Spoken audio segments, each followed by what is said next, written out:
Ngapa gaji guru dan dosen kecil? Padahal 20% anggaran, mestinya untuk pendidikan. Mantan Ketua Mahkamah Konstitusi MK, Jimli Asidiki, buka suara perihal anggaran pendidikan yang seharusnya 20% dari APBN, namun justru beralih ke program pemerintah yang lain.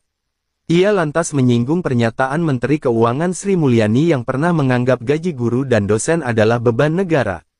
Mestinya anggaran 20% APBN dan APBD ditujukan adalah untuk 1. Guru dan dosen, 2. Siswa mahasiswa, dan 3. Sarana pendukung utama. Tapi karena guru dianggap beban, tujuan anggaran 20% di UUD, dan putusan MK, tidak pernah dilaksanakan dengan itikat baik, tutur Jimli. Ia menilai, tentu kebijakan seperti ini akan berdampak pada makin mahalnya biaya pendidikan di semua jenjang. Maka pendidikan jadi makin mahal di semua jenjang, dan guru, dosen tidak sejahtera, paparnya.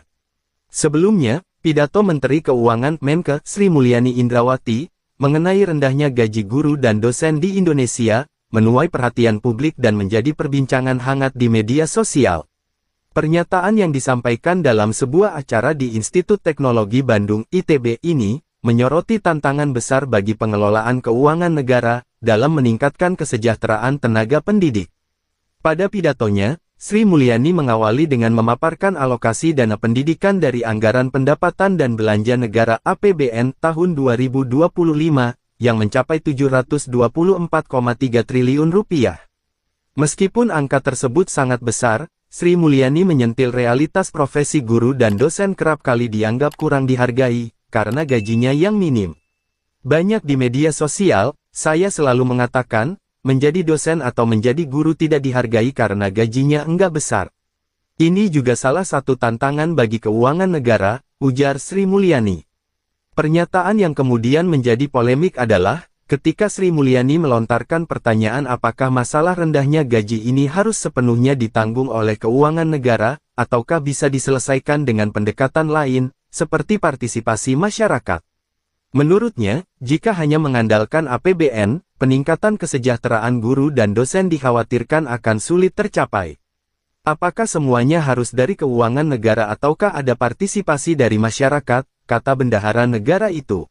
Meski demikian, Sri Mulyani tidak menjelaskan secara eksplisit, bentuk partisipasi masyarakat yang dimaksud, dalam upaya meningkatkan kesejahteraan para tenaga pendidik tersebut.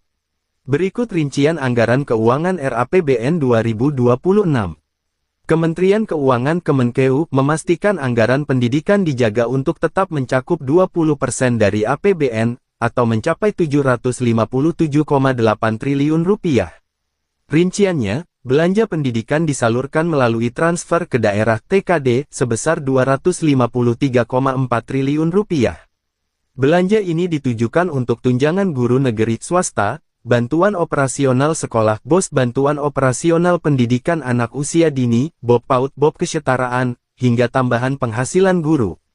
Kemudian anggaran yang disalurkan melalui KL sebesar 243,9 triliun rupiah, dan dibelanjakan melalui Kementerian Pendidikan Dasar dan Menengah Kemendikdasman, Kementerian Pendidikan Tinggi, Sains, dan Teknologi Kemendiktisaintek, Kementerian Agama Kemenak, Kementerian Pekerjaan Umum PU, dan Kementerian Sosial Kemensos. Penyaluran selanjutnya adalah program makan bergizi gratis MBG, yang menerima 223,6 triliun rupiah dari anggaran pendidikan. Penyaluran MBG melalui pos belanja pendidikan diarahkan untuk 71,9 juta siswa dan santri di seluruh Indonesia. Terakhir, dana disalurkan untuk pembiayaan sebesar 37 triliun rupiah. Pembiayaan ini disalurkan untuk berbagai program, seperti beasiswa Lembaga Pengelola Dana Pendidikan LPDP untuk 4.000 mahasiswa, 452 riset, serta 21 perguruan tinggi negeri Badan Hukum PTNBH existing dan 2 PTNBH baru. Sri Mulyani juga menjelaskan, tahun 2026 LPDP ditargetkan dapat memberikan beasiswa sebanyak 4.000 mahasiswa. Adapun jumlah penerima beasiswa dana abadi pendidikan dari APBN telah mencapai 574.878 orang dan penerima beasiswa LPDP telah mencapai 55.586 orang. Semoga bermanfaat dan terima kasih.